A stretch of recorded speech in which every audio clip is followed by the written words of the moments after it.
شهر رمضان الذي أنزل فيه القرآن هدى للناس وبينات من الهدى والفرقان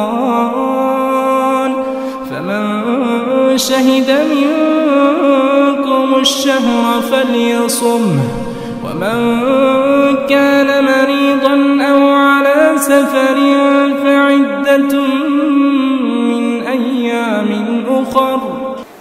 السلام علیکم ورحمۃ اللہ وبرکاتہ. بسم اللہ الرحمن الرحیم. قرآن حکیم کے 16ویں پارے کی تفسیر کا خلاصہ پیش کیا جا رہا ہے. سورہ کہف چل رہی ہے. سورہ کہف چل رہی ہے. اس سورہ کریمہ کا محور جس پر یہ سورہ کریمہ گھومتی ہے وہ ہے زینت. اگر یہ لفظ یاد رہے زینت تو پوری سورہ کریمہ کا محور آپ کو یاد رہے گا، ایکسس اس کا یاد رہے. اسی وجہ سے شروع ہی میں فرمایا گیا، جیسے ہی سورہ شروع ہوتی ہے اِنَّا جَعَلْنَا مَا عَلَى الْأَرْضِ زِينَةً لَهَا، شروع ہی میں.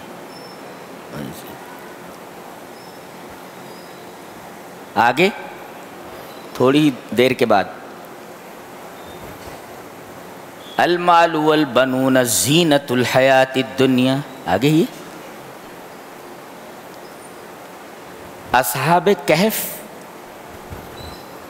جو نوجوان تھے انہوں نے اللہ کے لیے دنیا کی زینت چھوڑ دی. یہ تو کوئی دنیا کی زینت میں گرفتار ہو جاتا ہے اور کوئی دنیا کی زینت میں الجھ کر آخرت کو فراموش کر ڈالتا ہے. بڑی خطرناک چیز ہے یہ.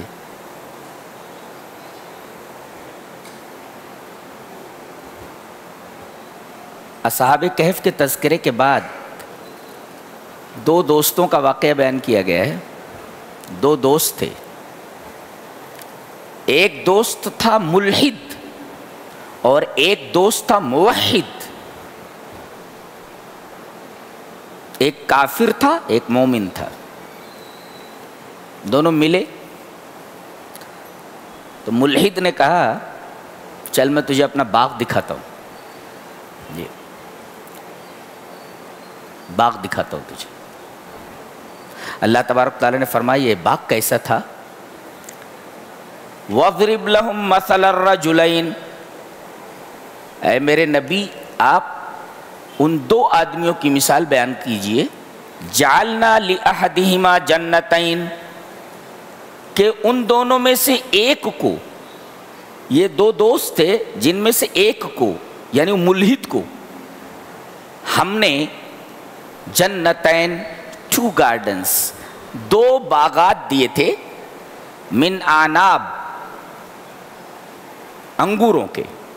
وَحَفَفْنَاهُمَا بِنَخْلٍ، اور کھجوروں کے ان 2 باغات کے کنارے کنارے کھجوروں کے درخت تھے.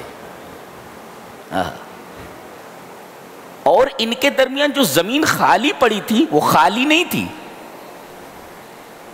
بلکہ وہاں کھیتی ہو رہی تھی. وَجَعَلْنَا بَيْنَهُمَا زَرْعًا، زراعت ہو رہی تھی وہاں پہ. کیا سمجھ میں آیا؟ 2 باغات ہیں اور دونوں باغات کے کنارے کنارے کھجوروں کے درخت ہیں. بیچ میں جو جگہ ہے وہ بھی خالی نہیں ہے، وہاں کھیتی ہو رہی ہے. اور کلتا الجنتین آتت اکلہا، اور دونوں باغات بہت ہی پھل دیتے تھے. اچھا وَفَجَّرْنَا خِلَالَهُمَا نَهَرًا، اور نظام آبپاشی، یعنی اگر باغات ہوں مگر پانی کا انتظام نہ ہو تو باغ تباہ ہو جاتے ہیں. کہا کہ ان دونوں کے درمیان، دونوں باغوں کے درمیان ہم نے نہر جاری کر رکھی تھی، وہ نہر بھی تھی وہاں. وَكَانَ لَهُ ثَمَرٌ، اس کے علاوہ اس کے پاس پیسے بہت تھے. ثمر مینس روپیہ پیسہ، مال. وَكَانَ لَهُ ثَمَرٌ اے كَانَ لَهُ مَالٌ كَثِيرٌ كَانَ عِنْدَهُ مَالٌ كَثِيرٌ. ایک تو دو باغات کنارے کنارے کھجوروں کے درخت، ان کے درمیان جو جگہ ہے وہ بھی قابل کاشت ہے، قابل زراعت ہے، کھیتی ہو رہی ہے، اور ساتھ ساتھ وَكَانَ لَهُ ثَمَرٌ، پیسے بہت تھے اس کے پاس. دونوں ملے، کہا کہ چل تجھے اپنا باغ دکھاتا ہوں. فقال لصاحبہ وهو يحاورہ، بات کرتے ہوئے، محاورہ مانے بات کرنا، بات چیت کرتے ہوئے جب باغ میں داخل ہو رہے تھے تو کہا انا اکثر منک مالا واعز نفرا. دیکھو غرور سے کہہ رہا ہے میں تجھ سے زیادہ مال والا ہوں اور تجھ سے زیادہ میں نفر والا ہوں. نفرا یعنی میرے پاس لوگوں کی تعداد بھی زیادہ ہے، مال کے اعتبار سے میں بھی زیادہ ہوں اور افراد کے اعتبار سے میں بھی زیادہ ہوں. مال بھی ہے اور افراد بھی ہے، اور ان دونوں میں تجھ سے زیادہ ہوں. اور کہنے لگا یہ باغ کبھی تباہ نہیں ہوگا. قال ما اظن ان تبید هذه ابدا، یہ باغ کبھی بھی تباہ نہیں ہوگا، ایسا بول رہا ہے وہ. اور بول رہا ہے قیامت، ارے یہ خام خیالی ہے، بیمار ذہنوں کی اپج ہے. وما اظن الساعة قائمة، میرا یقین ہے کہ قیامت نہیں آنے والی، بولتا ہے وہ. اور کہتا ہے کہ اگر قیامت آ بھی گئی تو جیسے یہاں میں عیش و آرام سے ہوں وہاں بھی عیش و آرام سے رہوں گا. یہ بہت بڑی بدتمیزی کی بات ہے. ایک ہے انکار کرنا اور ایک ہے مذاق اڑانا. مذاق کر رہا ہے وہ. اب یہ دوسرا جو ساتھی ہے موحد، یہ سمجھا رہا ہے، بول رہا ہے قال له صاحبه وهو يحاوره اکفرت بالذی خلقک من تراب، اس کا انکار رہے ہو، اس کا انکار کرو جس نے تم کو مٹی سے پیدا کیا، نطفے سے پیدا کیا اور تم کو اتنا حسین نوجوان بنایا ہے، حسین آدمی بنایا ہے. میں تو بھائی اللہ کو مانتا ہوں. ولا اشرک بربی احدا، میں اپنے رب کے ساتھ شرک کبھی نہیں کروں گا. یہاں ایک نقطہ ہے، پوائنٹ ہے، نوٹ کرو. پوائنٹ یہ ہے کہ ہم شرک کا مطلب کیا سمجھتے ہیں؟ اللہ کی ذات اور صفات میں کسی غیر کو شریک کر دینا. مثلا غیب کی بات صرف اللہ جانتا ہے، کوئی کہے کہ فلاں بابا بھی جانتے ہیں تو یہ اللہ کے علم میں شریک کرنا ہوا، اور اللہ کا علم یہ اس کی صفت ہے، تو صفت میں آپ نے شریک کیا، یہ ہے شرک. تو یہاں تو ایسی کوئی بات نہیں کر رہا ہے وہ. یہاں شرک کی ایک عجیب و غریب چیز پیش کی گئی ہے. شرک کی ایک عجیب و غریب قسم بتائی گئی ہے کہ ایک شرک ایسا بھی ہوتا ہے، کیسا کہ آدمی کوئی نعمت پائے، کسی عہدے کو حاصل کرے اور کہے کہ یہ میری محنت سے حاصل ہوا ہے. ایک لڑکا MBBS میں کامیاب ہوا، اس کا ایک دوست بول رہا ہے ارے تو MBBS میں کامیاب ہوا یا IAS ہو گیا یا انجینئر بن گیا، یار مٹھائی کھلا اور اللہ کا شکر ادا کر. بولے ٹھیک ہے، مٹھائی کھلانے کی بات تو ٹھیک ہے، لیکن یہ اللہ کا شکر کا کیا مطلب؟ یا اللہ کہاں گیا بیچ میں؟ محنت میں نے کی ہے، کامیاب میں ہوا ہوں، اس میں اللہ کہاں سے آ گیا؟ اللہ اکبر. یہ شرک کی ایک حیرت انگیز قسم ہے، اس لیے کہ یہ پوری سورہ حیرت انگیز ہے، لہذا اس میں شرک کی جو قسم بتائی گئی وہ انتہائی حیرت انگیز، وہ بھی حیرت انگیز. یہ شرک کی ایک الگ قسم ہے، اس لیے کہ سورہ بھی الگ قسم کی ہے، لہذا اس میں شرک کی جو قسم بتائی گئی ہے وہ بھی ایک دوسرے قسم کی ہے. محنت سے میں کامیاب ہوا ہوں، اس میں اللہ کہاں سے آ گیا؟ یہ شرک کی ایک قسم ہے. میں اپنی صلاحیت سے یہ مقام حاصل کر چکا ہوں، اس میں اللہ کہاں سے آ گیا؟ وہ کہہ رہا ہے ولا اشرک بربی احدا، جبکہ کچھ ایسا نہیں لگتا ہے کہ اس نے شرک کی کوئی بات کی ہے، صرف اس نے آخرت کا انکار کیا ہے۔ اور اللہ فرما رہا ہے جب باغ میں تم داخل ہوئے تو تم کو ماشاءاللہ بولنا چاہیے تھا نا۔ یہاں ایک تعلیم دی جا رہی ہے کہ کوئی اچھی چیز دیکھو یا کوئی دوست اپنا تمہیں گھر دکھائے، اپنی کوئی دکان دکھائے تو کہو ماشاءاللہ لا قوت الا باللہ، جی نہیں تو نظر لگ جاتی ہے۔ ماشاء اللہ لا قوت الا باللہ، ٹھیک ہے میں تجھ سے کم مال والا ہوں، اولاد بھی میرے پاس کم ہے، افراد بھی کم ہے، مال بھی کم ہے، فعسى ربی ان یؤتینی خیرا من جنتک ویرسل علیک ویرسل علیہا حسبانا من السماء فتصبح صعیدا زلقا۔ یہ جو تجھے نعمت ملی ہے 2 باغوں کی، غرور مت کر، اللہ مجھے تجھ سے زیادہ مال بھی دے سکتا ہے، تجھ سے زیادہ اولاد دے سکتا ہے، اور تیرے اس باغ کا ستیہ ناش کر سکتا ہے، اسے چٹیل میدان بنا سکتا ہے، آسمان سے کوئی عذاب اترے، حسبانا من السماء فتصبح صعیدا زلقا، یہ اللہ کے اختیار میں ہے، اور یصبح ماؤہا غورا، ٹھیک ہے تیرا باغ ایسے ہی ہے مگر یہ جو پانی کا نظام ہے یہ خراب ہو جائے، پانی نیچے چلا جائے، بورنگ پانی کو کھینچ نہ سکے، پھر اور یصبح ماؤہا غورا، پانی بہت نیچے چلا جائے، پھر پانی جب نہیں ملے گا تو باغات ویسے خراب ہو جائیں گے، اور یہ سب کچھ اللہ کے اختیار میں ہے۔ وَأُحِيطَ بِثَمَرِهِ، اب اس کے پورے باغ کو اللہ کے عذاب نے گھیر لیا، پورا باغ تباہ ہو گیا۔ فَأَصْبَحَ يُقَلِّبُ كَفَّيْهِ، اپنے ہاتھ ملنے لگا وہ، اور پورا باغ اپنی ٹٹیوں کے اوپر آ پڑا، تباہ ہو گیا، اب پچھتا رہا ہے۔ وَيَقُولُ يَا لَيْتَنِي لَمْ أُشْرِكْ بِرَبِّي أَحَدًا، کاش کہ میں نے اپنے رب کے ساتھ شرک نہ کیا ہوتا۔ اب رب یاد آ رہا ہے، دیکھو ان کو اب رب یاد آ رہا ہے، یہ ہے۔ پھر بعد میں کہا جا رہا ہے یہ بھی ایک زینت کی چیز دی گئی تھی، لیکن اس زینت نے اس کو غلط راستے کو پر ڈال دیا، تو آدمی زینت میں مبتلا نہ ہو۔ اب اس کی تشریح آگے آ رہی ہے، المال والبنون زینت الحیات الدنیا والباقیات الصالحات خیر عند ربک ثوابا وخیر عملا، یہ مال اور بیٹے یہ سب دنیاوی زندگی کی زینت ہیں۔ ایک نکتہ بتاؤں، یہاں مال پہلے ہے بیٹے بعد میں، المال والبنون والمال نہیں ہے، المال والبنون۔ نکتہ کیا ہے؟ نکتہ یہ ہے کہ مال کتنا بھی مل جائے آدمی اس سے بور نہیں ہوتا، اولاد سے بور ہو جاتا ہے جی، زندگی بھر مال کتنا بھی ملے آدمی اس سے اکتاتا نہیں، تھکتا نہیں، بیٹوں سے تھک جاتا ہے۔ اس وجہ سے نعمتیں دونوں ہیں، مگر ایک نعمت سے تھکتا نہیں اور دوسری نعمت سے کبھی کبھی تھک جاتا ہے۔ اس وجہ سے اللہ تعالیٰ نے مال کا تذکرہ پہلے کہ بنون کا بعد میں کیا۔ المال، یہ جو انداز ہے گفتگو کا یہ بتاتا ہے کہ یہ محمد کا کلام نہیں ہے صلی اللہ علیہ وسلم، یہ اللہ کا کلام ہے۔ المال، اتنی رعایتیں نہیں کسی کلام میں ہوتی ہیں۔ المال والبنون زینت الحیات الدنیا والباقیات الصالحات خیر عند ربک ثوابا وخیر عملا، یہ تو دنیاوی زندگی کی زینت ہے، باقی رہنے والی چیز اعمال صالحہ ہیں، لہذا جو چیز باقی رہ جائے وہ اعمال صالحہ ہیں، ان کی طرف توجہ دو۔ اس کے بعد کہا جا رہا ہے وَاضْرِبْ لَهُمْ مَثَلَ الْحَيَاةِ الدُّنْيَا كَمَاءٍ أَنزَلْنَاهُ مِنَ السَّمَاءِ، دنیا کی زندگی پانی کی طرح ہے، کمائن like water، پانی کی طرح ہے دنیا کی زندگی۔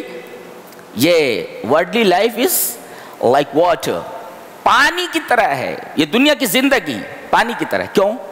پانی کو کبھی قرار نہیں رہتا، ایسے یہ دنیا کسی ایک کے پاس نہیں رہتی، کبھی اس کے پاس ہے، کبھی اس کے پاس ہے، کبھی اس کے پاس ہے، یہ کسی کے ساتھ وفا نہیں کرتی۔ سعدی نے بہت اچھا کہا ہے، نہ لائق بود عیش با دل برے، کہ ہر بامداج بو شوہر ہے، کہ ایسی معشوق سے دل لگانا اچھا نہیں ہے جس کا ہر رات ایک شوہر ہو۔ یہ دنیا ایسے ہی ہے، بڑے بڑوں کو کھا گئی، بڑوں بڑوں کو کھا گئی۔ یہاں دیکھو نا اطراف میں کیسے بڑے بڑے مزارات ہیں، کیسے بڑے بڑے محلات ہیں، کیسے بڑے بڑے قبے ہیں. آج وہاں جانور رہتے, سانپ رہتے, بڑے بڑے محلات جہاں شہزادیاں اور شہزادے داد عیش دیتے تھے, آج وہاں سانپ رہتے ہیں, جانور رہتے, کیڑے مکوڑے رہتے ہے. اور بتایا گیا کہ پانی کی طرح ہے, آدمی اگر پانی میں گیا تو بھیگنا لازم ہے, لہذا اگر آدمی دنیا میں گھسا تو اس کے فتنے سے نہیں بچ سکتا, لہذا اس کو دور ہی رکھو. کیسے؟ اس کو جلال الدین رومی, میرا ہم نام ہے, صوفی ہے مگر کہیں کہیں باتیں بڑی اچھی کرتا ہے. وہ صوفی ہے, وہ رومی ہے, میں قاسمی ہوں, میں صوفی نہیں ہوں. تو وہ کیا کہتا ہے کہ دنیا کی مثال ایسی ہے جیسے کشتی ہے جو پانی کے اوپر چل رہی ہے. تو دنیا یہ پانی ہے اور کشتی میں تم لوگ بیٹھے ہوئے ہو. جب تک پانی نیچے ہے تب تک کشتی بھی محفوظ ہے اور تم بھی محفوظ ہو. پانی اگر کشتی کے اوپر آ گیا تو تم بھی گئے اور کشتی بھی گئی. مطلب یہ ہوا کہ دنیا میں رہتے ہوئے اس انداز سے رہو کہ دنیا کو ہمیشہ نیچے رکھو, اس میں داخل مت ہو. اگر کشتی پانی میں داخل ہو گئی تو تم بھی گئے, کشتی بھی گئی. کشتی کو اوپر رہنا چاہیے ہمیشہ. وَضْرِبْ لَهُمْ مَثَلَ الْحَيَاةِ الدُّنْيَا كَمَاءٍ. اللہ اکبر. دنیا کی زندگی پانی کی طرح ہے. پانی کو جیسے قرار نہیں رہتا ایسے ہی دنیا کسی کے پاس نہیں رہتی, کبھی اس کے پاس ہے کبھی اس کے پاس ہے. تو دنیا میں پھنس کر کے اپنی آخرت مت خراب کرو, زینت.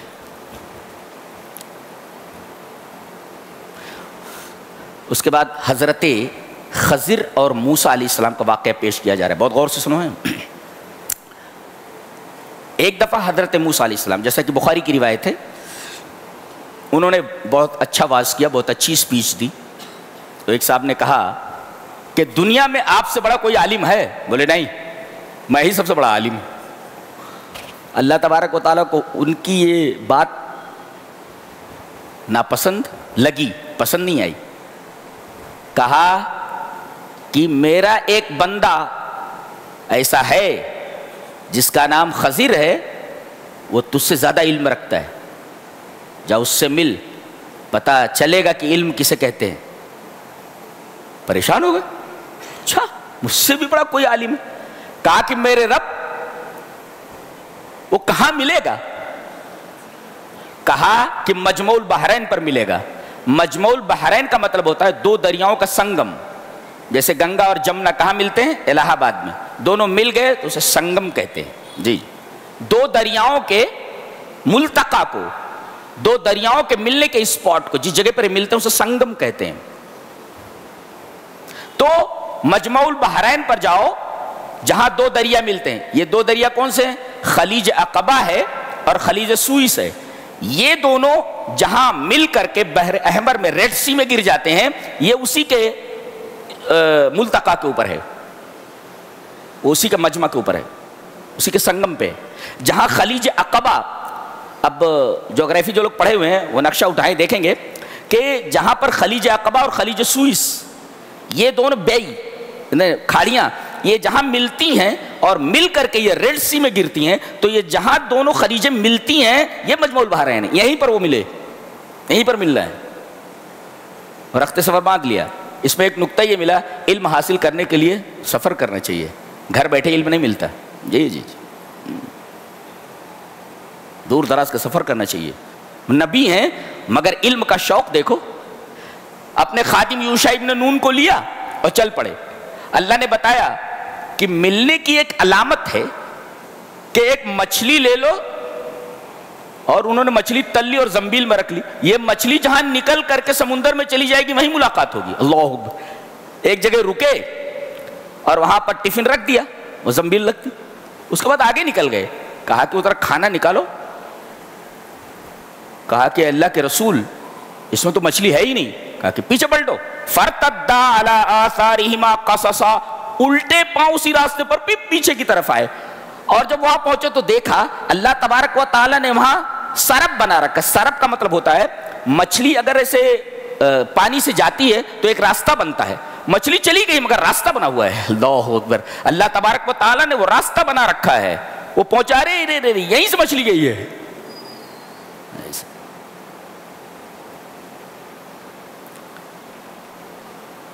فلما بلغ مجمع بینہما، جب مجمع البحرین پہ پہنچے، نسیا حوتہما، آگے نکل گئے تھے اور مچھلی بھول گئے.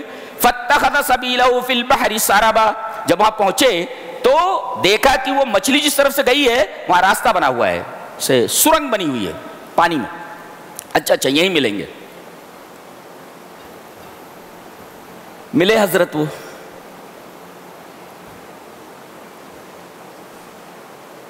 السلام علیکم. وعلیکم السلام. کون؟ کہا کہ موسیٰ. کہا کہ کون موسیٰ؟ انبیاء بنی اسرائیل کا سب سے بڑا نبی ہے اور سچ مچ دنیا کا سب سے بڑا عالم ہے. وہ بار بار انہی کا حوالہ دیا جاتا ہے. اگر آج موسیٰ بھی آ جائیں اور تم ان کی اتباع کرنے لگو اور مجھے چھوڑ دو تو تم گمراہ ہو جاؤ گے. یہ موسیٰ کا حوالہ کیوں ہے؟ کسی اور نبی کا حوالہ کیوں نہیں ہے؟ اس وجہ سے انبیاء بنی اسرائیل کا سب سے بڑا عالم ہے. یہ بہت بڑا نبی ہے. اسے علم کے ساتھ ساتھ ڈنڈا بھی دیا گیا تھا. استاد ہوتا ہے نا جیسے، اس کے پاس علم بھی ہوتا ہے، سونٹا بھی ہوتا ہے. جو شریر قسم کے اسٹوڈنٹس ہوتے ہیں ان کو اچھی طرح بجاتا ہے. اقبال نے صحیح کہا ہے، بے معجزہ دنیا میں ابھرتی نہیں قومیں، جو ضرب کلیمی نہیں رکھتا وہ ہنر کیا. تو حضرت کلیم کو، کلیم اللہ کو اللہ تبارک و تعالیٰ نے وہ لاٹھی دی تھی، عصا. عجیب و غریب عصا ہے. دریا پر مار دے تو دریا نے راستہ دے دیا، زمین پر ڈال دیا مقابلے میں تو اژدہا بن گیا. پتھر پر مار دیا تو 12 چشمے نکل پڑے. اللہ، کیا لاٹھی ہے، کیا عصا ہے. یہ اسی پیغمبر کے پاس ہے. کہا کہ کون؟ کہا کہ موسیٰ. کہا کہ کون موسیٰ؟ اس کا مطلب یہ اتنا بڑا عالم ہے کہ اتنے بڑے عالم کا نام بھی نہیں جانتا ہو. کہا کہ موسیٰ بنی اسرائیل کا. اچھا تم ہی ہو، بنی اسرائیل کا موسیٰ ہو. کہیے کیسے آنا ہوا؟ کیسے آنا ہوا؟ کہا کہ آپ کے پاس جو اللہ تبارک و تعالیٰ نے علم لدن عطا کیا ہے، ایک ہوتا ہے علم مکتسب، حاصل کیا ہوا علم. علم مکتسب میں واسطہ ہوتا ہے. جیسے میں طالب علم ہوں اور یہ استاذ ہیں، اب میں نے علم کو ان سے سیکھا ہے تو یہ واسطہ ہیں، برابر ہے. یہ علم مکتسب ہے. اور علم لدن بیچ میں واسطہ ہی نہ ہو، ڈائریکٹ اللہ تبارک و تعالیٰ آپ کا معلم ہو. ہاں، بیچ میں واسطہ نہ ہو. تو علم لدنی اور علم مکتسب کے درمیان فرق سمجھ میں آیا؟ علم مکتسب وہ جو حاصل کیا جائے، بیچ میں واسطہ ہو. اور علم لدنی وہ ہے جس میں واسطہ نہ ہو، ڈائریکٹ اللہ ہی معلم ہو. دیکھیے ڈائریکٹ اللہ معلم ہے ان کا. کن کا؟ حضرت خضر کا.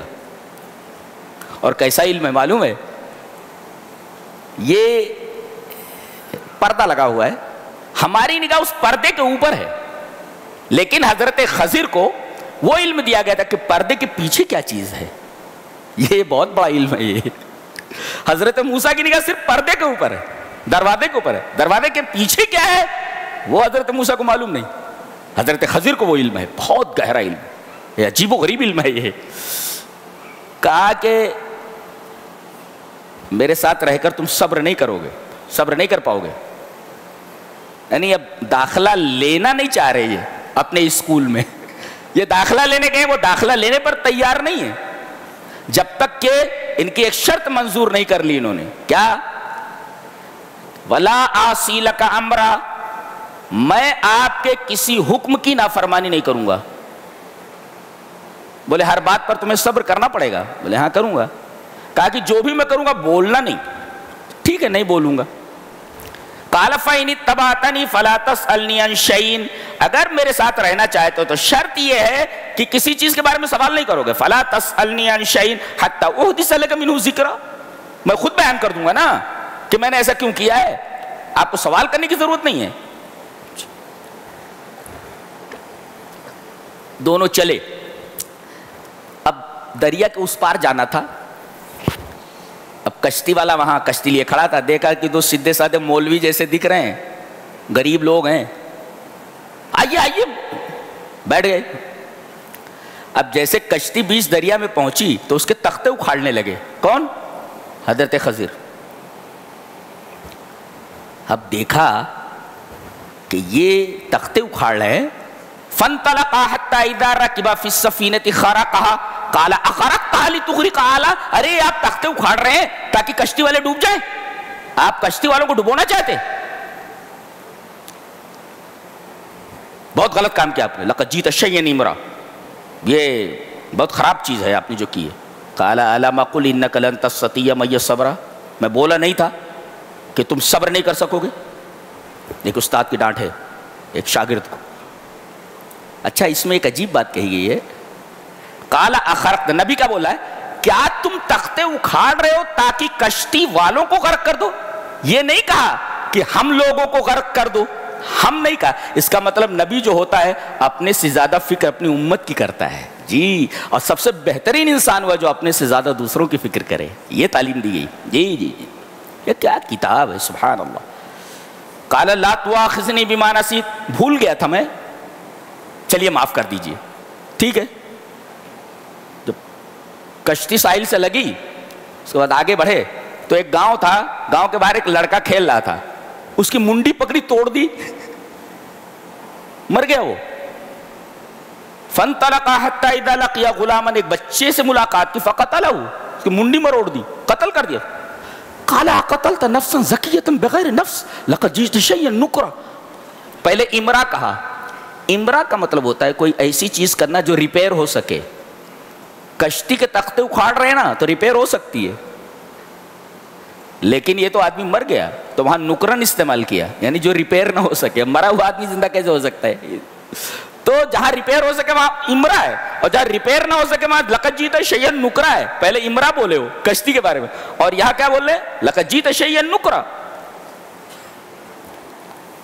قال الم اقل لك انك، پہلے تک قال الم اقل لك نہیں بولے تھے. قال الم اقل لك، پہلے کہا تھا میں نے کہا تھا نا کہ تم صبر نہیں کر سکو گے. اب یہاں کیا کہہ رہے ہیں؟ میں نے تم سے نہیں کہا تھا. ابھی دیکھو تم کہہ رہے ہیں نا، یعنی اب یہ دوسری بار ہو گیا، بہت ہو گیا. اب قال الم اقل لك انك، یہ کلام کا انداز دیکھ رہے ہیں آپ کتنا حسین انداز ہے. قال الم اقل لك انك لن تستطيع معي صبرا. اب یہ خود بول رہے ہیں قال ان سألتك عن شيء بعدها فلا تصاحبني، اس کے بعد اگر میں سوال کروں گا تو مجھے اپنے ساتھ مت رکھیے گا. فلا تصاحبنی، اور آپ کے پاس میری طرف سے عذر رہے گا. فانطلقا، چلے. حتی اذا اتیا اہل قریۃ استطعما، ایک گاؤں میں پہنچے. دونوں بھوکے تھے. پتہ یہ چلا کہ دونوں انسان ہیں یہ. جی جی جی یہ کہتے ہیں یہ فرشتے تھے، کوئی کہتا ہے کہ یہ جن تھے. نہیں، یہ دونوں نے کھانا مانگا. اس کا مطلب انسان تھے دونوں، اس لیے ان کو کھانے کی ضرورت تھی. فرشتے ہوتے حضرت خضر تو ان کو کھانے کی ضرورت نہیں تھی. استطعما تسنیہ کا صیغہ استعمال کیا گیا. جی دونوں نے کھانا مانگا. اتنے بخیل تھے گاؤں والے. فابوا ان یضیفوہما، دو آدمیوں کو کھانا نہیں پرووائڈ کر سکے، دو آدمیوں کو کھانا نہیں دے سکے. رات بھر بیچارے بھوکے پیاسے پڑے رہے. صبح جب گاؤں میں سے جانے لگے تو دیکھا کہ ایک دیوار ہے گاؤں کی، ایک گھر ہے، گھر کی ایک دیوار ہے وہ گرا چاہتی ہے.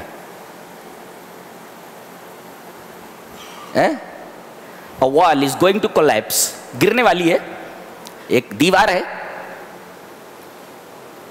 ریڈی ٹو فال ڈاؤن، بالکل گرنے والی ہے وہ. بس یہ وہاں کھڑے ہوئے اور انہوں نے اپنی جو خدا داد طاقت تھی، اللہ نے جو عطا کی تھی انہیں، سیدھا کر دیا اس دیوار کو. اب یہ تو جلے بھنے تو تھے ہی، غصے میں تو تھے ہی.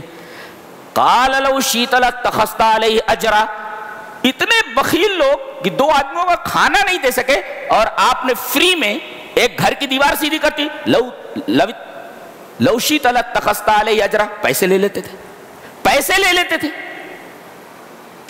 قال هذا فراق بینی و بینک، چلیے آپ اب میرے ساتھ نہیں رہ سکتے. آپ بار بار بولتا ہوں کہ ٹوکنا نہیں، سوال نہیں کرنا، بار بار ٹوک دیتے ہو. قال هذا فراق بینی و بینک، اب ہم تمہیں اپنے ساتھ نہیں رہ سکتے.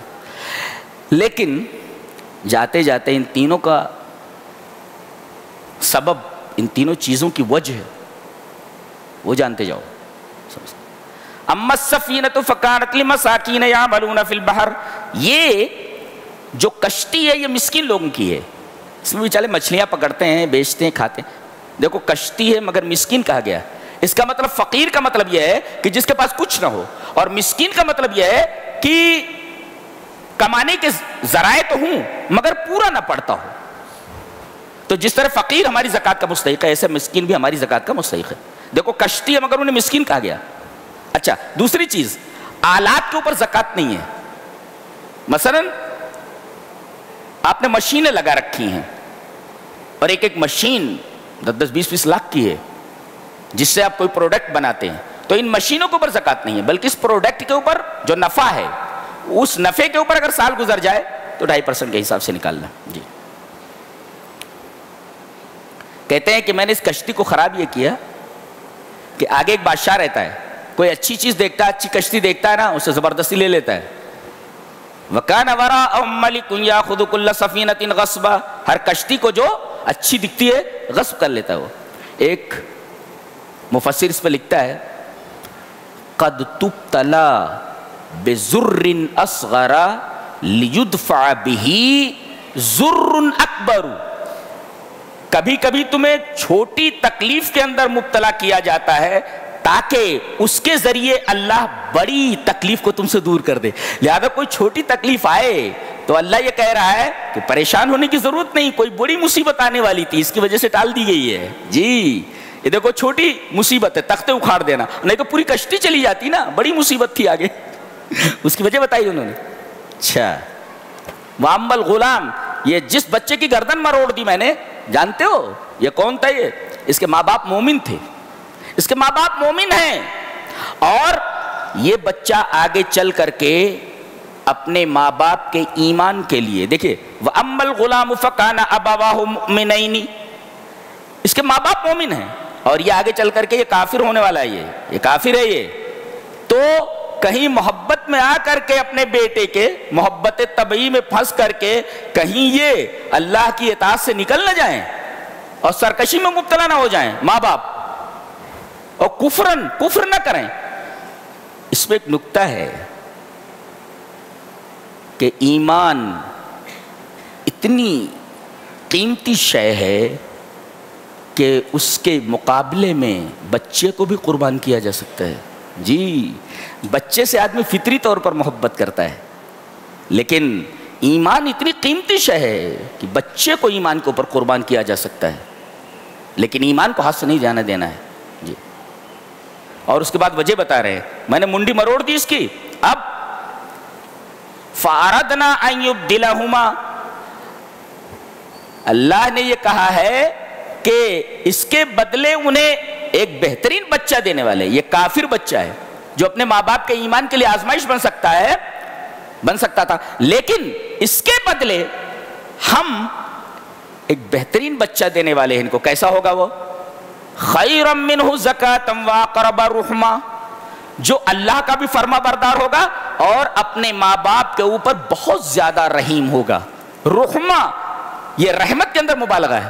ایک ہے ماں باپ کے ساتھ حسن سلوک کرنا اور ایک ہے ماں باپ کے ساتھ محبت سے آگے بڑھ کر کے رحمت کے درجے میں پہنچ جانا. یہ بہت بڑی بات ہے. لہذا سیکھو قرآن حکیم سے، اپنے ماں باپ کی عزت کرو، اور جیسے جیسے وہ بوڑھے ہوتے جائیں آپ کی محبت کے اندر، آپ کے حسن سلوک کے اندر اضافہ ہوتا جانا چاہیے.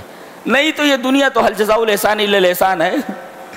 نہیں ماں باپ کی خدمت کرو گے، تمہارے بچے بھی ہیں، خوب لات دیتے تم کو، خوب بری طرح لات دیتے تم. اس ہاتھ دے اس ہاتھ لے. وَأَمَّا الْجِدَارُ فَكَانَ لِغُلَامٍ، اور یہ گھر کی جو دیوار تھی جس کو میں نے سیدھا کر دیا، جانتے ہو اس دیوار کے نیچے یہ گھر 2 یتیم بچوں کا ہے، اور اس گھر کی اس دیوار کے نیچے اس کے باپ نے خزانہ گاڑ رکھا ہے، اور اس کا باپ نے ان دونوں کا باپ نے ایک تھا.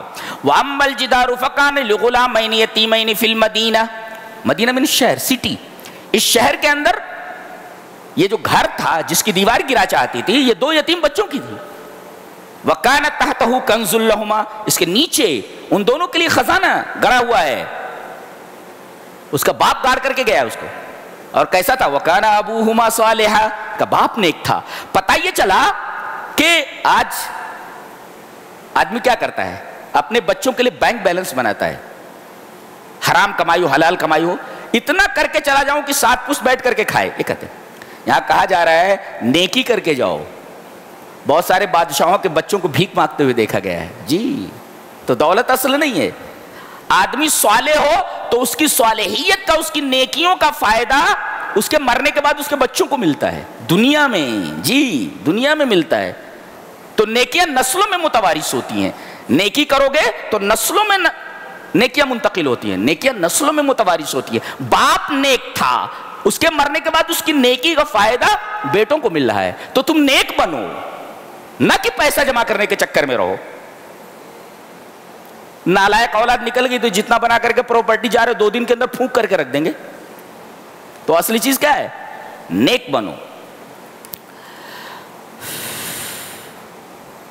اس سے کیا آپ نے سمجھا کہ موسیٰ علیہ السلام جو آئے تھے ملنے کے لیے کیا ہوا؟ بولے یہ اتنا بڑا اسکول تھا جس میں اتنے بڑے نبی کا داخلہ نہیں ہوا. جی جی جی جی اللہ نے فرمایا نہیں تھا تم سے بڑا عالم ہے وہ. اس کے بعد ذوالقرنین کا واقعہ. اصل میں یہودیوں کے کہنے پر مشرکین نے نبی سے 3 سوالات کیے تھے. پہلا سوال تھا جو 15ویں پارے میں ہے سورہ بنی اسرائیل میں، وَيَسْأَلُونَكَ عَنِ الرُّوحِ، محمد سے پوچھو صلی اللہ علیہ وسلم کہ روح کی حقیقت کیا ہے. اچھا روح کی حقیقت کیا ہے؟ تو آسان جواب دے دیا گیا، وَمَا أُوتِيتُم مِّنَ الْعِلْمِ إِلَّا قَلِيلًا. پڑھ رہے ہو KG میں اور سوال پوچھ رہے ہو MSc کا، کیسے سمجھایا جائے تم کو؟ تم سمجھ نہیں سکتے اس کو. پڑھ رہے ہو بغدادی قاعدہ اور سوال کر رہے ہو بخاری شریف کے ترجمۃ الباب کا، کیسے؟ کہا کہ تمہیں علم بہت کم دیا گیا، تم روح کی حقیقت نہیں سمجھ سکتے. روح روح ہے، اے ہے. اور روح کا اقرار تمام مذاہب نے کیا ہے. جی جی گیتا میں بھی ہے، نینم چھندنتی شسترانی نینم دہتی پاوکہ نہ چینم کلیدینتیاپہ نہ شوشیتی ماروتہ. یہ آتما روح یہ شستر سے کاٹ نہیں سکتے ہتھیار. شسترم شسترے شسترانی، ایک ہتھیار 2 ہتھیار کا ہتھیار. جی بہت ٹیپیکل اور بہت ہی ڈیفیکلٹ ٹائپ کی زبان ہے. میرے اسکول میں نرسری سے داخل ہے. یہ 3ری زبان ہے. یہ پہلی زبان انگلش میڈیم ہے، دوسری زبان عربی ہے، تیسری سنسکرت ہے. تو کہتے ہیں نینم چھندنتی شستران، چھد مانے کاٹنا. تو اسے ہتھیار نہیں کاٹ سکتے اور اسے آگ نہیں جلا سکتے. پاوک مانے آگ. اور نہ اسے پانی بھگو سکتا ہے اور نہ اسے ہوا سکھا سکتی ہے. ماروت مانے ہوا. نینم چھندنتی شسترانی نینم دہتی پاوکہ نہ چینم کلیدینتیاپہ نہ شوشیتی ماروت. بہت مشکل ہے، وہ زبان پہ آتی نہیں. وہ اس کے لیے بہت ہی ماہر ہونے کی ضرورت ہے. تو بہرحال آتما ہے. تو روح کی حقیقت کیا ہے؟ دوسرا سوال، کچھ نوجوان پچھلے زمانے میں اپنے گھروں سے نکلے تھے، ان کا کیا ہوا؟ وہ اصحاب کہف. تو اللہ نے پوری صورت اتار دی اور پوچھا کہ مشرق سے مغرب تک جانے والے سیاح کی کیا خبر ہے؟ ٹورسٹ وہ کون ہے؟ وہ کہا کہ ذوالقرنین ہے وہ. تو روح کی حقیقت پوچھی، یہ جواب. تم ان نوجوانوں کی بات کر رہے ہو جو اپنے گھروں سے نکلے، ان کا کیا ہوا؟ اصحاب کہف. پورا قصہ بیان کر دیا گیا. اور پھر تیسرا سوال کیا جا رہا ہے کہ مغرب سے مشرق تک جانے والے سیاح کی کیا خبر ہے؟ وہ ذوالقرنین ہے. یہ 2 سینگوں والے ان کو کیوں کہا جاتا ہے؟ ان کے بال ایسے تھے کہ ایک لٹ ادھر رہتی تھی، ایک لٹ ادھر رہتی تھی، گویا 2 سینگ تھے. یا کہا جاتا ہے کہ ان کے سر کے دونوں طرف ایسے ابھار تھا، اس وجہ سے ان کو 2 سینگوں والا کہا جاتا ہے. بہرحال کو ذوالقرنین کہا جاتا ہے. یا اس وجہ سے بھی کہ ایک سفر ان کا مشرق میں تھا، ایک مغرب میں تھا، تو 2 سینگ ہوں گے وہ، اس وجہ سے ان کو ذوالقرنین کہا. قرن مینس سینگ، ہارن. پہلا سفر ان کا، اب دیکھیے پوچھا جا رہا ہے، ایک امی سے پوچھا جا رہا ہے اور جواب اتنا پرفیکٹ ہے. اب یہ نبی نے تو کہیں ہسٹری نہیں پڑھی ہے، کسی کالج میں آپ نہیں گئے، کسی یونیورسٹی میں نہیں گئے، کسی مدرسے میں نہیں گئے. اب اتنا بڑا سوال کیا جا رہا ہے، وہ بھی ہسٹری کا سوال ہے اور پرفیکٹ جواب دیا جا رہا ہے. وَيَسْأَلُونَكَ عَنْ ذِي الْقَرْنَيْنِ، یہ بتاتا ہے کہ اللہ کی کتاب ہے. ایک امی کیسے بول سکتا ہے؟ یہ ایک تاریخی بات کیسے کہہ سکتا ہے؟ قُلْ سَأَتْلُو عَلَيْكُمْ مِنْهُ ذِكْرًا، بیان کر رہے ہیں نا واقعہ. ایک بادشاہ تھا یہ، اور میرا خیال یہ ہے کہ یہ 539 قبل مسیح گزرا ہے. حضرت عیسیٰ علیہ السلام سے 539 سال قبل گزرا ہے. اس کا نام سائرس ہے، سائرس، اور ذوالقرنین اس کی صفت ہے، 2 سینگوں والا نام سائرس ہے. بہت نیک بادشاہ تھا. تو پہلا سفر مغرب کی طرف، دوسرا سفر مشرق کی طرف، اور تیسرا سفر شمال مشرق کی طرف، شمال کی طرف. یہ 3 سفر ہیں اس کے. اچھا، مغرب کی طرف گیا تو جہاں پہنچا وہاں آبادی ختم تھی، انسانی آبادی وہاں ختم تھی. آگے دور تک صرف اور صرف پھیلا ہوا سمندر تھا. انسانی آبادی جہاں ختم ہوتی وہاں تک گیا. اللہ اکبر، اتنا لمبا سفر کیا اس نے. اور سورج کو ڈوبتے ہوئے دیکھا. مغرب میں ڈوبتا ہے نا سورج. حتی اذا بلغ مغرب الشمس وجدها تغرب فی عین حمیۃ، اسے ایسا لگا جیسے سورج ایک گدلے چشمے کے اندر ڈوب رہا ہو. گدلا جیسے جس کو کہتے ہیں عین حمیہ، جس انگلش میں مائر بولتے ہیں. مائر، M-I-R-E، مائر. مائر مانے دلدل، M-I-R-E، مائر. مائر مینس دلدل. ایسا لگا کہ جیسے کثر الطین الاسود، جہاں ایسے کالی مٹی زیادہ ہو، الطین الاسود. تو ایسا لگتا تھا جیسے سورج کسی گدلے پانی میں، گدلے چشمے میں ڈوب رہا ہو. آبادی وہاں ختم تھی. وہاں کون لوگ تھے؟ کافر لوگ تھے، اللہ کو نہیں مانتے تھے. کہا کہ سدھر جاؤ، تبلیغ کر رہا ہوں میں، تبلیغ کر رہا ہوں. اور یہ تینوں سفر اس کے تبلیغی ہی ہیں. اللہ اکبر. دیکھو زینت چھوڑ دیا اس نے اللہ کے لیے. یہاں بھی وہی زینت ہے. اور وہاں حضرت موسیٰ اور خضر کے واقعے میں وہاں علم کی زینت ہے. اب دیکھ رہے ہیں علم کی زینت کے لیے ایک بہت بڑا نبی جو دنیا کا سب سے بڑا عالم ہے حقیقت میں، وہ بھی علم حاصل کرنے کے لیے پڑا ہے. علم کی زینت ہے وہ، اور وہ بھی دنیا کو فائدہ پہنچانے کے لیے.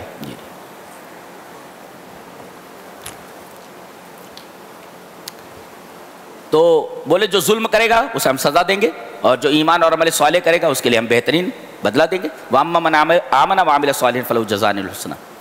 پھر دوسرا سفر ہے، یہاں تو کافر لوگ تھے. حَتَّى إِذَا بَلَغَ مَطْلِعَ الشَّمْسِ، یہ دوسرا سفر ہے اس کا، جو جہاں سے سورج نکلتا ہے. مغرب الشمس میں تو گیا وہ جہاں سورج ڈوبتا ہے. مطلع الشمس جہاں سورج نکلتا ہے وہاں تک گیا. یہاں بھی آبادی ختم تھی، آگے کچھ نہیں تھا. یہاں کون لوگ تھے؟ یہاں ایسی قوم تھی کہ ان کے درمیان اور سورج کے درمیان کوئی اوٹ نہیں تھی. اب یہ ہے سورج اور اس کے درمیان کوئی اوٹ نہ ہو، اس کا مطلب یہ ہے کہ اس پر کچھ کپڑا وپڑا نہیں ہے. شاید لوگ ننگے رہتے تھے اور مکان بنانے کا دستور نہیں تھا. بالکل جنگلی قبیلے تھے، ایسے ہی رہتے تھے، ننگے پتے وتے ڈال لیے، ایسا کچھ انداز تھا. اور بارش ہوئی تو کسی غار وار میں گھس گئے یا کسی پیڑ کے نیچے لیٹ گئے. یعنی مکان بنانے کا دستور ہے. ان کے اور سورج کے درمیان کوئی اوٹ نہیں تھی، کوئی آڑ نہیں تھی. ڈائریکٹ سورج ان کے بدن کے اوپر پڑتا تھا.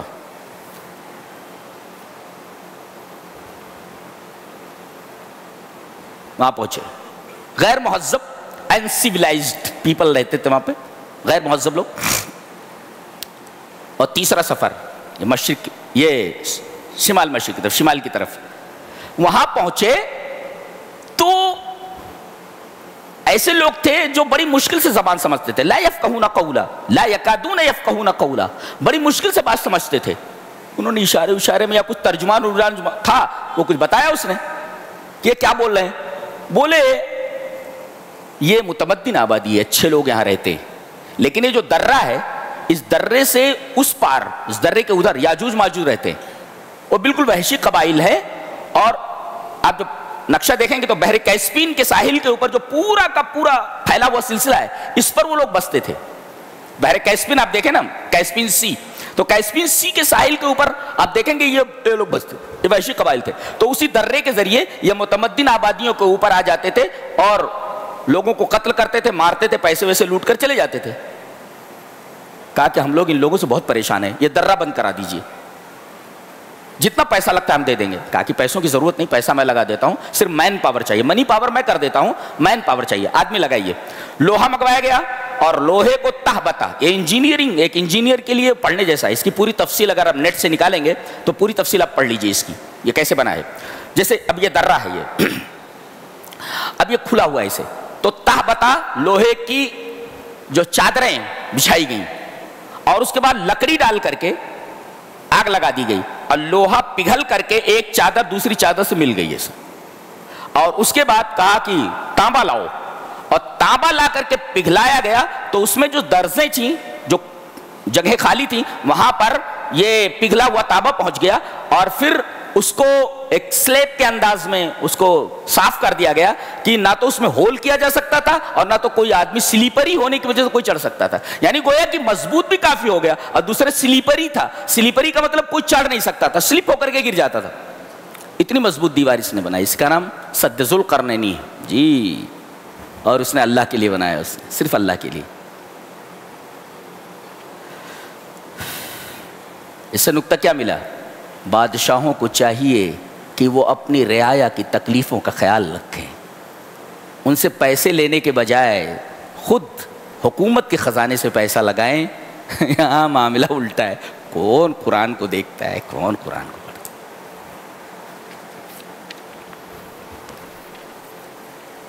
تو پیٹو, لاج جوتے کھاؤ, چھوڑو. اب یہ سورہ مریم شروع ہو رہی ہے. اس سے پہلے عجائبات ہیں سب سورہ کہف میں. 300 سال تک سوتے رہے, عجوبہ نہیں ہے. اب یہاں بھی دیکھیے حضرت زکریا کی دعا. اے ہے یہ دعا کا طریقہ سیکھو کیسے مانگا ہے انہوں نے, مل جاتا. انہیں بچہ چاہیے, وہ بھی بڑھاپے میں. کاف ہا یا عین صاد ذکر رحمت ربک عبدہ زکریا. یہ کاف ہا یا عین صاد جو ہے یہ خود اس کا معنی سمجھ میں نہیں آتا, اللہ کو اس کی مراد معلوم ہے, مگر ہیبت تاری ہو جاتی ہے. یہ جو حروف ہیں سب کاف ہا یا عین صاد, لگتا کوئی کوڈ ہے. یہ ابھی کوڈ کھولا نہیں کی آج تک. یہ کوڈ جو ہے نا وہ لاکڈ ہے. یہ پتہ نہیں کب لاک کیا جائے گا. یہ اللہ نے اس کو لاک کر دیا ہے, لاکڈ ہے وہ. کاف ہا یا عین صاد ذکر رحمت ربک عبدہ زکریا اذ نادى ربہ نداء خفیا. چپکے چپکے مانگ رہے تھے. چپکے چپکے کیوں؟ چپکے چپکے مانگنے میں اخلاص بھی ہے, اور دوسرے کوئی یہ نہ کہے پاگل آدمی بڈھا ہو گیا ابھی بچہ چاہ رہا ہے بولے تو دھیرے دھیرے بولتے تھے. اور دعا کس طرح کر دھیرے دھیرے ایک ہو گیا. قال رب انی وہن العظم منی, میرے رب میری ہڈیاں کمزور ہو گئی ہیں. ہڈیاں کمزور ہو گئی. کتنی پیاری بات ہے. اور جانتے ہیں کہ ہڈیاں ہی پورے بدن کی اساس ہوتی ہیں. ہڈیاں کمزور ہو جائیں پورا بدن کمزور ہو جاتا ہے. کیا دعا ہے اور کیا کلام ہے, سبحان اللہ سبحان اللہ. یہ میرے رب کا کلام ہے, ہمارے رب کا کلام. ہمارا رب ایسا بولتا ہے جی. قال رب انی وہن العظم منی, میری اور تمام ہڈیاں نہیں, وہنا عظمی نہیں کہا, وہن العظم منی کہا. یہ تعبیر دیکھو, کچھ ہڈیاں سلامت ہیں ورنہ اٹھ بیٹھ نہیں سکتا تھا میں, تو کچھ ہڈیاں ابھی سلامت ہے. تقریباً تمام ہڈیاں میری کمزور ہو گئی ہیں. اچھا واشتعل الراس شیبا, میرے بال سفید ہو گئے میرے رب. تو بوڑھے لوگ ایسی دعا کریں, میں ایسی دعا کرتا ہوں. میرے رب میری ہڈیاں کمزور ہو گئی, میرے رب میرے بال سفید ہو گئے. بال کا سفید ہونا کیا ہے؟ رسول الموت ہے, یہ موت کا قاصد ہے. جب تک بال کالے تھے تب تک خوب مستیاں کر لیں. اب یہ بال سفید ہو گئے ہیں. یہ کوا جو ہے نا اب یہ بگلا بن گیا ہے, اور یہ بگلا بننا اس کا اس بات کی دلیل ہے کہ اب چلو, چلنے کا ٹائم آ گیا ہے. رسول الموت ہے, موت کا قاصد ہے یہ جی. اس وجہ سفید بال اکھاڑنا نہیں چاہیے. وَلَمْ أَكُنْ بِدُعَائِكَ رَبِّ شَقِيًّا, میرے رب میں نے جب بھی دعا مانگی تو نے کبھی مجھے نامراد نہیں کیا, میری ہر دعا قبول فرمائی. اس کا مطلب اللہ کی نعمتوں کا شکر ادا کرو کہ میرے رب میں نے جتنی بھی دعا مانگی ہے تو نے قبول کی. اس کا مطلب اللہ کی نعمتوں کا اعتراف کرو. تو ایک تو دھیرے دھیرے دعا مانگو, دوسرے اپنی عاجزی بیان کرو. میرے رب میں بہت کمزور ہوں, میرے بال سفید ہو گئے. اچھا دیکھو, باطن کا اندر کا ذکر پہلے کیا, ظاہر کا بعد میں کیا. ہڈی کہاں رہتی ہے؟ اندر رہتی ہے نا, تو باطن کا تذکرہ پہلے. واشتعل الراس شیبا, اور بال جو ہے باہر رہتا ہے نا, تو باطن کا تذکرہ پہلے, خارج کا ظاہر کا بعد میں ہے. کچھ سمجھ میں آ رہا ہے کہ نہیں آ رہا ہے؟ سمجھو, اتنی تفسیریں سن رہے ہو, بہت عجیب و غریب کلام ہے, سمجھنے کی ضرورت ہے. وَلَمْ أَكُنْ بِدُعَائِكَ, اور اللہ تبارک و تعالی کہ نعمت کا شکر ادا کرو، تو اس سے مانگ کر کبھی محروم نہیں رہا. اور یہ کس لیے مانگ رہے ہیں بچہ؟ دین کے لیے مانگ رہے ہیں. بچہ مانگو تو دین کے لیے مانگو، دین کے لیے. اور اللہ تعالیٰ نے ان کو بچہ دیا، وہ بڑھاپے میں دیا. تو دیکھو بڑھاپے میں بچہ ہونا ٹھیک ہے، پاسبل ہے، بڑی حد تک امپاسبل ہے لیکن بہرحال پاسبل ہے. اب اس کے بعد ایک اور بات بتائی جا رہی ہے کہ حضرت عیسیٰ علیہ السلام کی پیدائش کا، کہ حضرت مریم محراب میں ہیں. اب خوبصورت نوجوان بن کر کے محراب میں آ جاتا ہے کون؟ جبرائیل، یہ فرشتہ. اب دیکھتے ہیں تو خوبصورت ہے، دوسرے طاقتور ہے.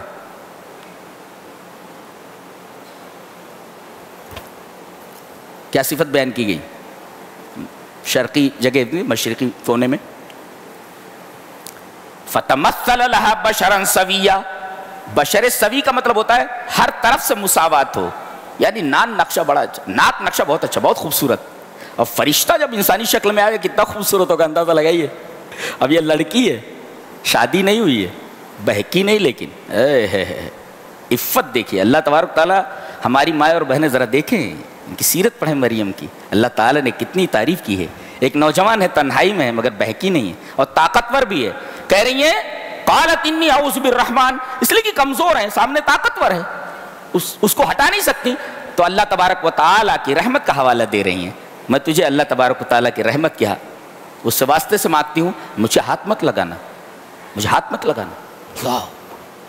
گناہ کے سارے دوائی موجود ہے، سارے اسباب موجود ہے، مگر یہ بچی ہے کہ خوبصورت لڑکا دیکھ کر کے بھی اس کے اوپر مائل نہیں ہو رہی ہے، اور اپنی عفت کے لیے اسے درخواست کر رہی ہے مجھے چھونا نہیں ہے.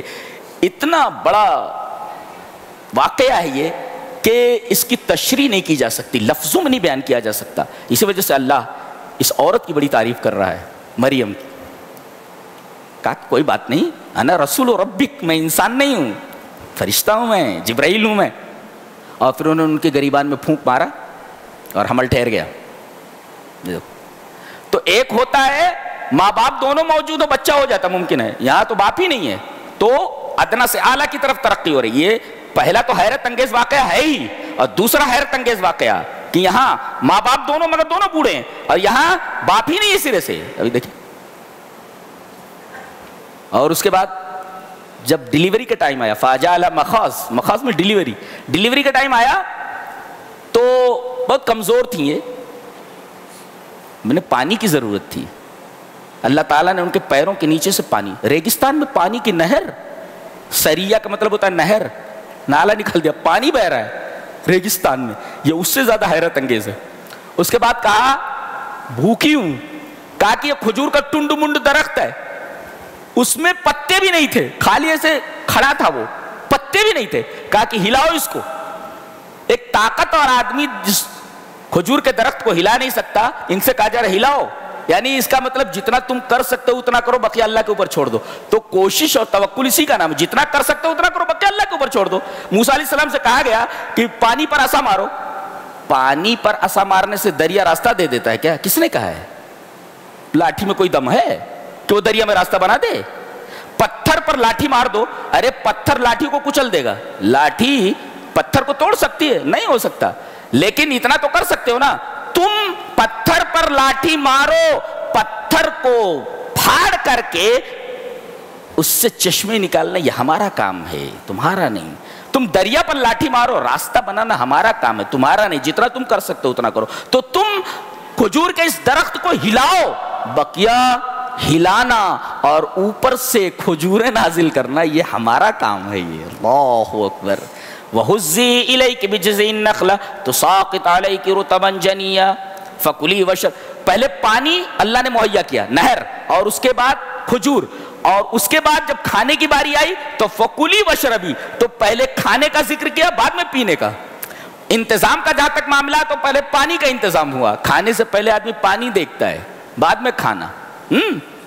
کھانا کھانے سے پہلے دیکھتا ہے پانی لے آؤ ذرا، تو پانی پہلے، کھانا بعد میں. لیکن جب آدمی کھانے لگتا ہے تو پہلے کھانا کھاتا، بعد میں پانی پیتا. یہ ترتیب دیکھ رہے ہیں آپ. فَكُلِي وَاشْرَبِي، پہلے کھاؤ پھر پانی پیو. کیا کلام اللہ. سبحان اللہ و بحمدہ سبحان اللہ۔ اس کے بعد وہ بچہ ہو گیا، لے کر کے آ رہی ہیں، اب سارے گاؤں والے دیکھ رہے کیا کہہ رہے ہیں ہارون کی بہن۔ اب یہاں بھائی کا حوالہ دیا گیا، کیوں؟ اس لیے کہ باپ تو ڈیوٹی پر ہوتا ہے، ماں گھر کے کام پہ ہے، بہن کا خیال کون رکھے گا، بہن کی نگرانی کون کرے گا؟ بھائی کی سب سے بڑی ذمہ داری ہے، جی بھائی کی ذمہ داری ہے پہلے۔ یہ دیکھے دادا بھائی کا حوالہ پہلے دیا گیا، اپنی بہن کے اوپر یہ نگاہ رکھے، باپ تو ڈیوٹی پر ہے، ماں گھر کے کام میں۔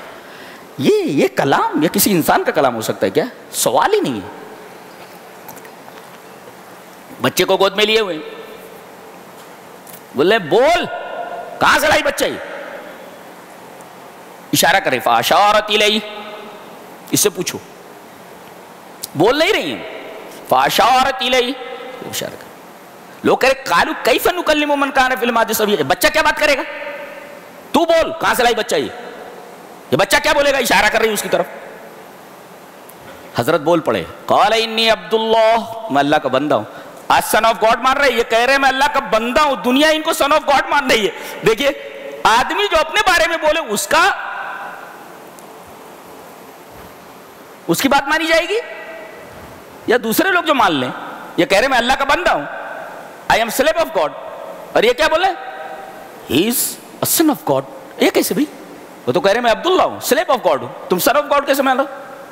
تو گویا کہ یہ اور حیرت انگیز واقعہ ہے کہ بچہ ہے جس کو بولنا نہیں آتا، گہوارے میں بول پڑا ہے۔ تو دیکھیے پہلے حیرت انگیز چیز، اس سے بڑی حیرت انگیز، اس سے بڑی حیرت انگیز، اس سے بڑی حیرت انگیز۔ اس کے بعد فرمایا گیا والسلام علی یوم ولدت و یوم اموت و یوم ابعث حیا، سلامتی ہو میرے اوپر جس دن میں پیدا ہوا، جس دن مروں گا، اور جس دن اٹھایا جاؤں گا۔ یہ تین حالتیں انسان کی، کیا؟ پیدائش، موت اور اٹھایا جانا، یہ تین ہیں۔ کیوں؟ اس لیے کہ تینوں چیزیں زندگی میں ایک بار ہوتی، یہ تینوں چیزیں ایک بار ہوتی ہیں، خالی تکرار نہیں ہوتی اس میں۔ پیدا ہوتا ہے ایک بار، مرتا ہے ایک بار، اٹھایا جاتا ہے ایک بار تکرار نہیں ہوتی اس سے۔ جی جی جی، کیوں؟ آ گئے ختم کرنا ہے کیا؟ نہیں نہیں،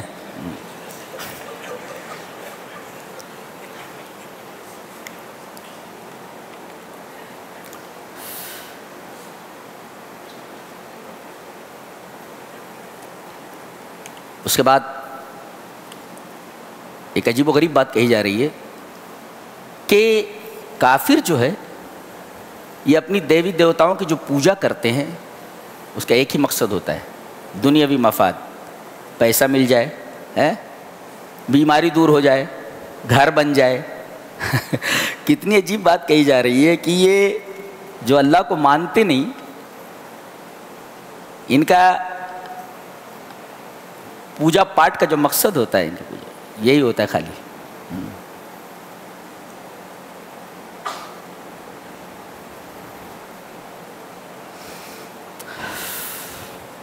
بہت عجیب و غریب باتیں ہیں سب۔ وَاتَّخَذُوا مِن دُونِ اللَّهِ آلِهَةً، جن لوگوں نے اللہ کے علاوہ معبود بنا لیے ہیں، کائے کے لیے؟ لی، بیکاز آف دیٹ، لی، تاکہ یکونوا لہم عزا، تاکہ یہ ان کے لیے قوت بنے، یعنی یہ کچھ مال دے دیں، یہ دے دیں، ان کی پوجا پاٹ کا یہی مقصد ہوتا ہے، دنیاوی مفاد۔ بس یہ ہماری عبادت ان کی عبادت میں بنیادی فارق ہے، بنیادی فرق ہے۔ اس کے بعد سورہ طٰہٰ ہے، کہا گیا قرآن آپ پر اس لیے نازل کیا گیا ہے کہ آپ شقی ہو جائیں۔ شقی کا مطلب، کافر یہ کہتے تھے قرآن نازل ہوا ہے جب سے، تب سے محمد اور ان کے ساتھی سب تھک گئے ہیں، یہ عبادت کر رہے ہیں، وہ تراویح پڑھ رہے ہیں، وہ کر رہے ہیں، وہ کر رہے ہیں، تھک گئے ہیں، تھک گئے ہیں۔ ان کو یہ معلوم نہیں کہ کوئی چیز تھکن کے بعد جب ملتی ہے تو اس کی کتنی قدر ہوتی ہے، اور مفت میں جو چیز مل جائے اس کی کوئی قدر نہیں ہوتی۔ تھکن کے بعد، محنت کے بعد جو چیز حاصل ہوتی ہے اس کی قدر ہوتی ہے۔ یہ کافر یہ سمجھ نہیں پا رہے ہیں کہ حقیقت کیا ہے۔ قرآن حکیم اس لیے نہیں آیا ہے کہ آپ نامراد اور ناکام اور ٹائرڈ ہو جائیں، تھکے ہوئے ہو جائیں۔ تھکنے کے بعد جو چیز حاصل ہوتی ہے، اب تھک رہے ہیں آپ، قرآن کہہ رہا ہے نماز پڑھو، 5 وقت آ رہے ہیں، اب لوگ یہ کہہ رہے تھک رہا ہے، خالی جا کر کے دکان چھوڑ کر کے وہاں جا رہا ہے، تھک رہا ہے، رات میں 1 گھنٹہ تراویح سنتا ہے، اس کے بعد قرآن کی تفسیر سنتا ہے، اس کے بعد پھر عبادتوں میں لگ جاتا ہے، سحری کھاتا ہے، افطار کرتا ہے، یہ لا وہ لا، یہ تھک رہا ہے۔ اللہ فرما رہا ہے کہ قرآن نے یہ ساری چیزیں تمہیں بتائی ہیں نا، یہ تھکنے کے لیے نہیں ہے. اس تھکن کے بعد جو چیز ملنے والی ہے کبھی تھکن نہیں آئے گی، تم کو جنت ملنے والی ہے اس کے بدلے میں. اللہ تھکن کے بعد تھکو گے نہیں تو جنت کیسے ملے گی؟ اللہ فرما رہا ہے. کیا سبحان اللہ، کیا کتاب ہے، کیا کتاب ہے، سبحان اللہ. اس کے بعد حضرت موسیٰ علیہ السلام کی ایک دعا ہے. اللہ نے فرمایا کہ موسیٰ کے پاس جاؤ، موسیٰ تم فرعون کے پاس جاؤ. فرعون کے پاس؟ اس سے تو سب سے زیادہ ڈرتے تھے. حضرت موسیٰ بہت ڈرتے تھے اس سے، بہت بڑا متمرد تھا، بہت بڑا شیطان تھا.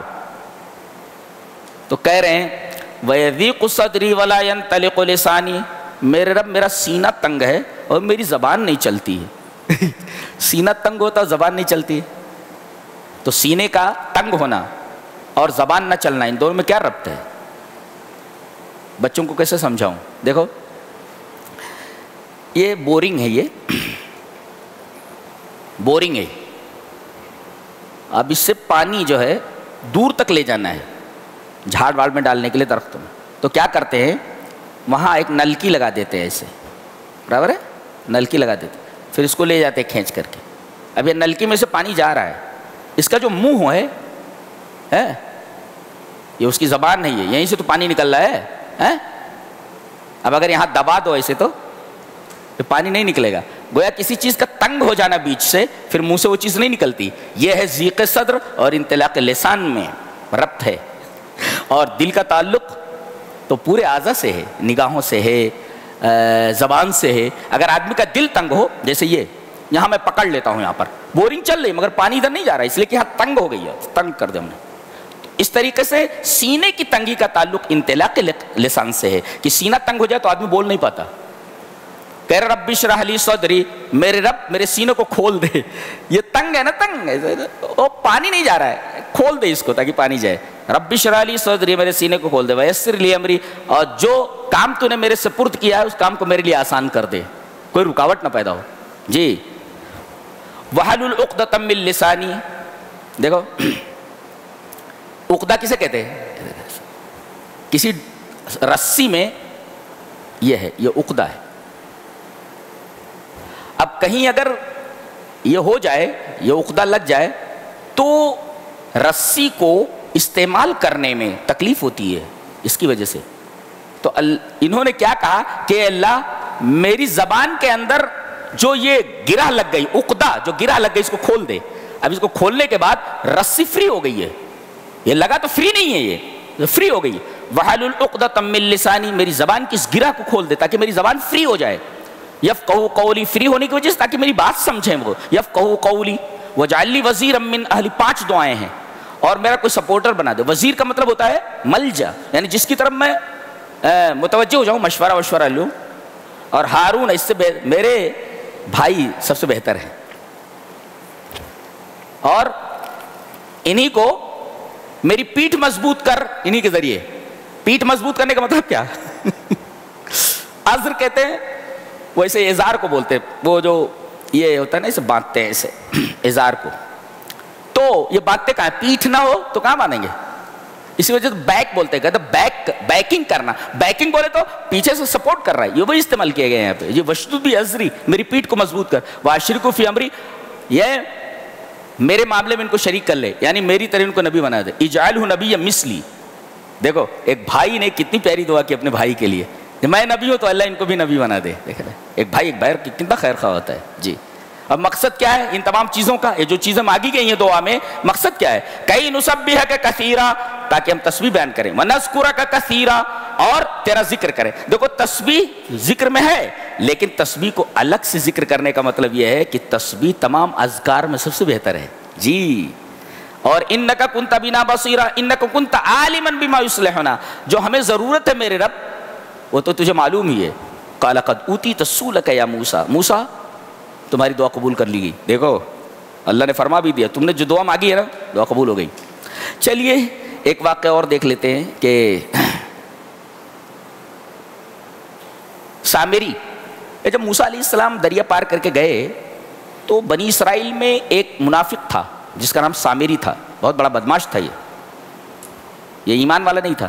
اس نے کیا کیا، موسیٰ علیہ السلام جب کوہ طور پر چلے گئے تورات لانے کے لیے، تو اس نے چندہ کر کے وہاں بنی اسرائیل کے عورتوں سے، لوگوں سے، قوم سے حلی یعنی زیورات جمع کر کے اسے پگھلایا اور ایک بچڑا بنا دیا، اور اس انداز سے بنایا کہ جب اس میں سے ہوا جاتی اور پیٹ میں سے گھوم کر کے باہر نکلتی تو ایسا لگتا جیسے یہ ایک بچڑا جو ہے آواز نکال رہا ہے جس کے لیے خوار ہے۔ کہنے لگا ہذا الہکم و الہ موسیٰ، یہ تمہارا معبود اور موسیٰ کا بھی معبود ہے۔ دیکھیے حضرت موسیٰ کی موجودگی میں یہ آدمی لوگوں کو بت پرستی اور بچڑا پوجنے پر لگا چکا ہے۔ حضرت ہارون نے جو وہاں موجود تھے اسے روکنے کی کوشش کی، کچھ لوگ تو رک گئے لیکن کچھ لوگ ان کے مارنے پر آمادہ ہو گئے، لہذا وہ خاموش رہ گئے کہ اس سے تفریق نہ ہو جائے اور کوئی مسئلہ نہ کھڑا ہو جائے، موسیٰ کو آنے دو۔ حضرت موسیٰ علیہ السلام آئے، دیکھا سب بچڑے کی پوجا میں مشغول ہیں، فوراً ان کی داڑھی پکڑ لی، کہا کہ اے میری ماں کے بیٹے، یہ نہیں کہہ رہے میرے بھائی، ماں کا حوالہ دا تاکہ رحم آ جائے، میری داڑھی مت پکڑیے آپ۔ مارنے لگے داڑھی پکڑ کر، یہ کیا ہوا؟ بولے کہا یہ مان نہیں رہا تھا۔ بولا کون ہے یہ؟ بولے سامری۔ بولے بلا اس کو، بلایا گیا۔ قال فما خطبک یا سامری، یہ کیا رے تو نے جنجال کیا کھڑا کر رکھا ہے، یہ کیا ہے؟ کہا کہ مجھے ایسی چیز سوجھی جو کسی کو نہیں سوجھی۔ کیا؟ وہ بتا رہا ہے کہ خود بتا رہا ہے کہ میں نے جبرائیل کے گھوڑے کی ٹاپ وہ دیکھا کہ جہاں وہ پڑتی ہے تہاں سبزی یعنی چیز ہری ہو جاتی ہے، یہ خود بنایا اس نے، ورنہ منافق کہاں جبرائیل کو دیکھ سکتا ہے، غلط بات ہے۔ تو ایسی سوجھی مجھے جو کسی کو نہیں سوجھی۔ کہا کہ بیٹا تجھے بتاتا ہوں میں، اس بت کی، اس بچڑے کی سزا یہ ہے کہ اسے میں جلا دیتا ہوں، پھر اس کو جلا کر کے راکھ کر دیتا ہوں، دریا میں بہا دیتا ہوں۔ وہی کیا انہوں نے۔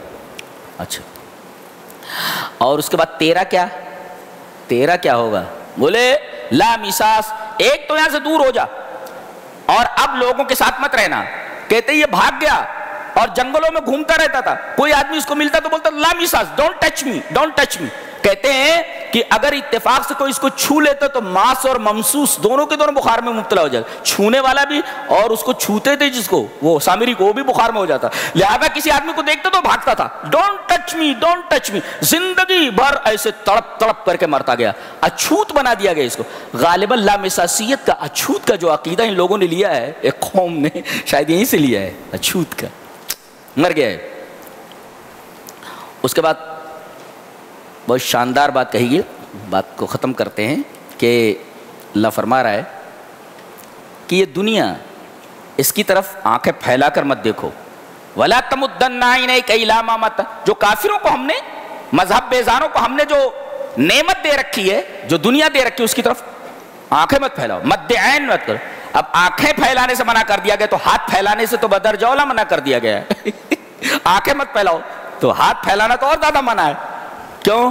زہرت الحیات الدنیا، یہ دنیاوی زندگی کی کلی ہے۔ زہرہ مینس کلی، پھول، اور پھول هذه الانہار هذه الازہار تزبل وتتساقط على الارض وتتناثر، پھول مرجھا کر کے گر جاتے ہیں، جیسے وہ شیلے نے کہا نہیں ہے، the flower that smiles today tomorrow dies, all that we wish to stay comes and does fly۔ بولتا ہے یہ پھول جو آج کھلتا ہے تھوڑی دیر بعد مرجھا کر گر جاتا ہے، تو یہ دنیا کی زندگی ہے۔ the flower that smiles today tomorrow dies, all that we wish to stay، شیلے کی نظم ہے یہ۔